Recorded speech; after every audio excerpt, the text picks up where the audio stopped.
This video is brought to you by Skillshare.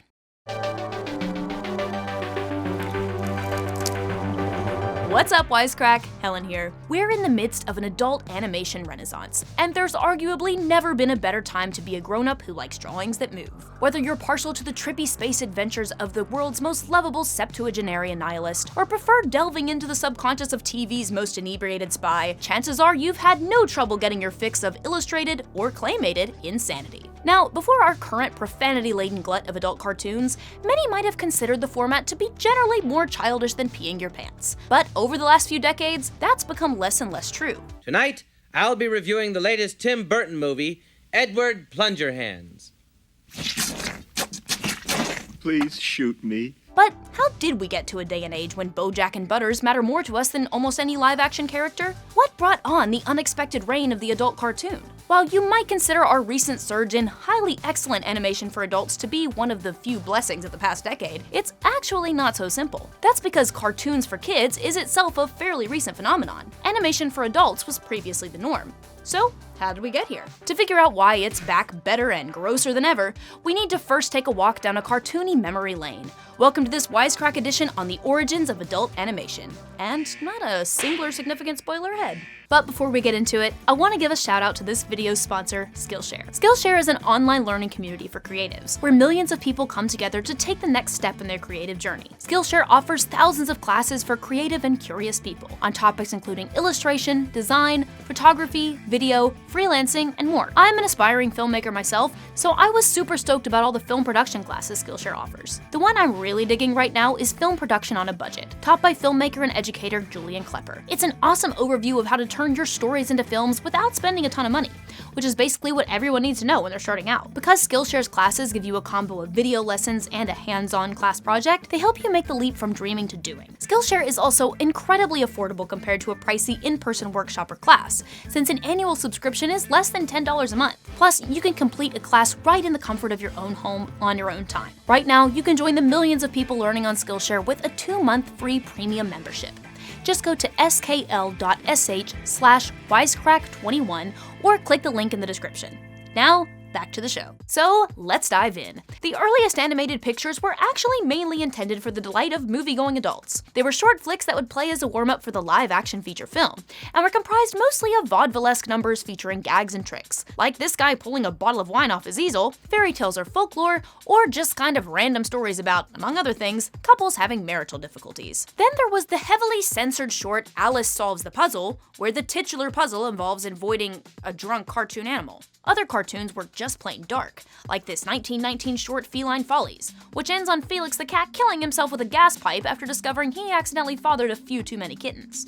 Of course, where there's artistic creation, there's bound to be, sex stuff. Put your way in a trance with our hoochie coochie dance. Most of it was pretty innocuous, featuring lots of female animals having, underwear problems. Or, say, Mickey Mouse having uncomfortable relations with an apparently sentient hot dog. Also, cannons going limp after firing. Then there was actual factual animated porn, including one particularly infamous film, Ever Ready Harton in Buried Treasure, which depicted the titular character attempting to get frisky with a woman and a man and also a donkey and a cow. Moving on. 1920s animated films are all well and good, but mostly pretty tame. That gave way to, as animation specialist Karl Cohen puts it, sheer wildness and wickedness from approximately 1930 to 1934. This is typically called the PreCode era because it came before Hollywood started actually regulating itself in earnest. That meant animated films, like live-action films, were filled with distinctly non-PG fare, like profanity, obscene gestures, sexual references, more bootleg alcohol, drugs, scatological humor, and even bondage and bestiality.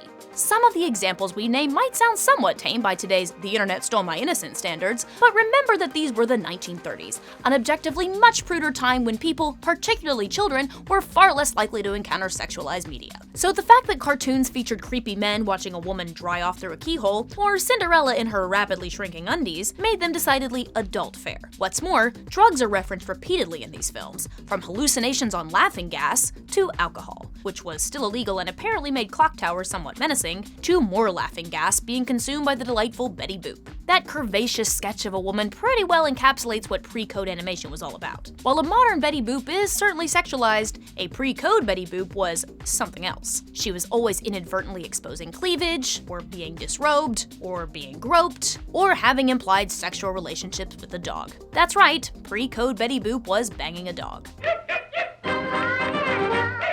Similar antics ensued in other shorts, like this secretary trying to hide her undies with a strikingly catastrophic financial chart. Also, some of it was just plain dark.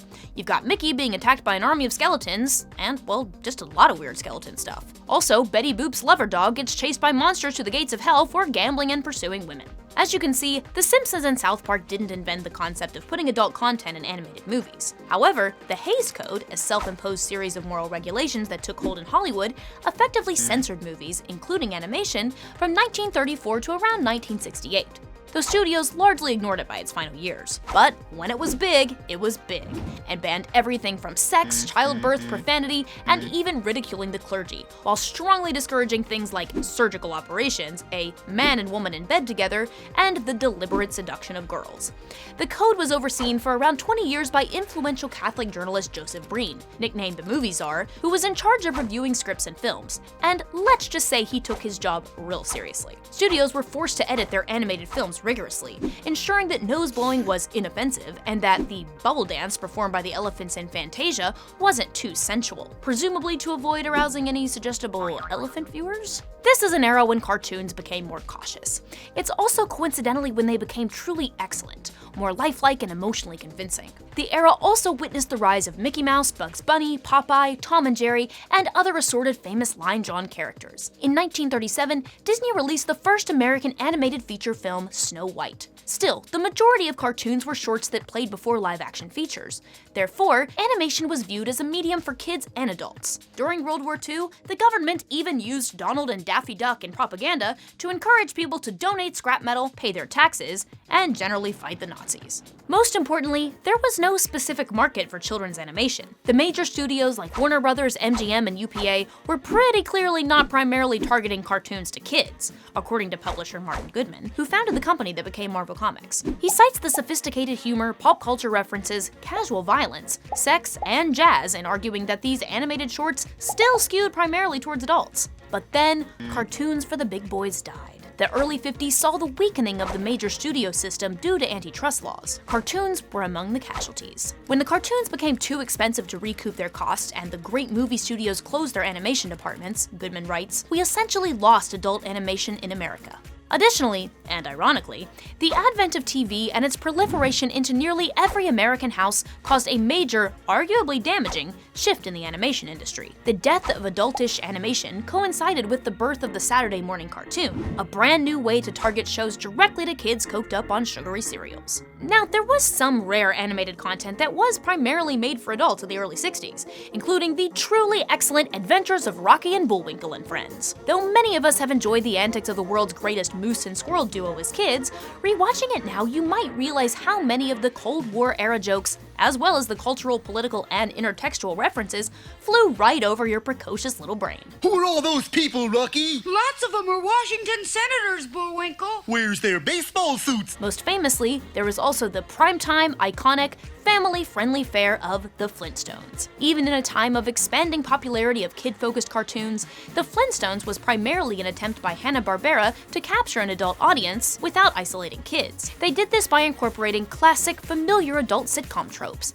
particularly those of the honeymooners, and even pushing boundaries for the time by showing Wilma getting pregnant, a narrative that was bold if not brand new for television. However, that show's declining popularity in its final years was pretty much a nail in the coffin for adult-adjacent animation, giving rise to what animation scholar M. Keith Booker calls a widespread perception in the television industry that animated programs could succeed only as children's fare on Saturday mornings. From then on, cartoons were almost exclusively aimed directly towards kids. The slashed budgets of the television medium and a demand for ever more content contributed to declining animation quality as artists had to rapidly churn out sketches. This led to the dominance of what is called limited animation, a technique popularized by Hanna-Barbera in the 50s, in which animators reuse large parts of the same frame over and over again, rather than redrawing them as they had previously done, painstakingly and beautifully. There were a few adult standouts in the era, exceptions like Yellow Submarine and the first X-rated animated film, Fritz the Cat.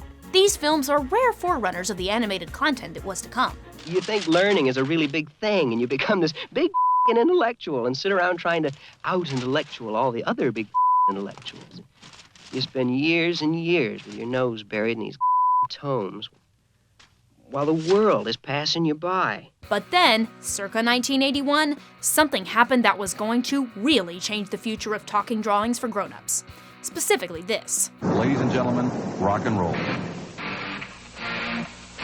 That's right, MTV was born and hair was wild. MTV shook things up big time, introducing young people to a 24/7 vessel of pop culture. But the channel also made the savvy and perhaps risky choice to reintroduce people to bold, adulty animation. The channel's first creative director, Fred Siebert, recalls that cartoons seemed to be the closest visual equivalent to rock and roll. We wanted to create essentially the notion of moving album cover art. Fittingly, Siebert also cites children's shows like Bugs Bunny as inspiration. All of which is to say, MTV was appealing specifically to the nostalgia buttons of audiences who had grown up watching children's cartoons. They did this in a few different ways. First of all, there were the famous promotional pop videos, used as interstitials before and after commercial breaks. For these, the channel hired animators like Steve Fiorla, Ken Brown, and later Henry Selick, and quickly became known amongst artists as one of the most boundary-pushing homes for animation. In the late 80s, the channel created a special animation division to oversee the increasingly elaborate animated logos. Secondly, the channel started featuring music videos, including Peter Gabriel's Sledgehammer, with claymation done by Nick Park, who would go on to make Wallace and Gromit and Chicken Run. The channel would go on to air other excellent animated music videos, including Money for Nothing, Take on Me, Do the Evolution, and Leave Me Alone. But the biggest event of all came in 1989, when The Simpsons debuted on Fox. It was born out of cartoon interstitials punctuating breaks on The Tracy Ullman Show, a variety show that blended sketch comedy, song and dance, and indeed, animation. The Simpsons brought animation back to primetime American TV for the first time since the 60s. Ingeniously, it, like the Flintstones, centered the show around sitcom television's trademark neurotic American family. You make me sick, Homer. You're the one who told me I could do anything if I just put my mind to it. Well, now that you're a little bit older, I can tell you that's a crock. But at the same time, it quickly grew into something else entirely. By the third season, it had perfected its unique brand of humor. Is there a doggy hell? Well, of course, there couldn't be a heaven if there weren't a hell. Who's in there? Oh, Hitler's dog and that dog Nixon hat. Complex storylines and borderline exhausting supply of pop culture references. You can't take my Emmy. Hey, you know the rules. Awards for excellence in entertainment are contraband. No Emmys, no Oscars, not even a Golden Globe.